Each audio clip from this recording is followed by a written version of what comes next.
V dohrávanom stretnutí 8. kola nadstavbovej časti 2. hazánskej ligy dorasteniek skupiny o 1. až 8. miesto hostili starší dorastenky junioru Sláviu Partizánske. Vstup do stretnutia vyšiel lepšie domácim. Močenok viedol 2-0 a neskôr 6-3.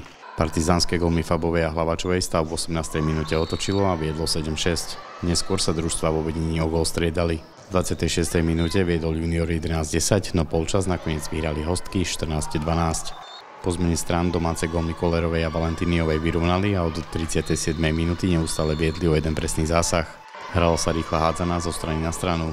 Junior si vypracoval dvojgólový náskok. Po gól Hogažovej to bolo z pohľadu domácich v 54. minúte 21-18. Partizánske dokázalo vyrovnať v 58. minúte Hlavačovou na 21-21. 2 minúty pred koncom strhla vedenie na domácu stranu Slamková. Staršie dorastenky junior Močenok, Slavia Partizánske 22-21.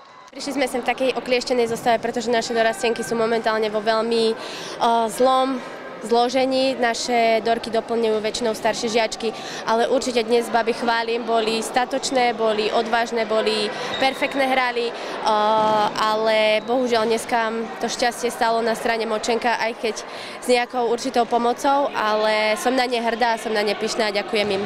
Taká drama to nemusela byť, nepremenili sme 5 sedmičiek, čo im budem určite ako vyčítať, lebo nemusela to byť taká dráma a vlastne začali bojovať tých posledných 15 minút a aj tá obrana už bola lepšia ako v prvom polčase. Nakoľko ja mám 3 hráčky zranené, tak sme hrali tak, ako sme hrali. Niektoré dievčence prvýkrát hrali na tých postoch, čo v živote nehrali, ale aspoň za tú bojovnosť veľká vďaka. Obidve dorastenecké družstvá junioru Močenok sa najbližšie predstavia v domácom prostredí. V sobotu 5. apríla budú v 10. kole nadstavby o 1. až 8. miesto 2. ligy mladšie hostiť ŠKP Topolčany a staršie ŠA Trenčín.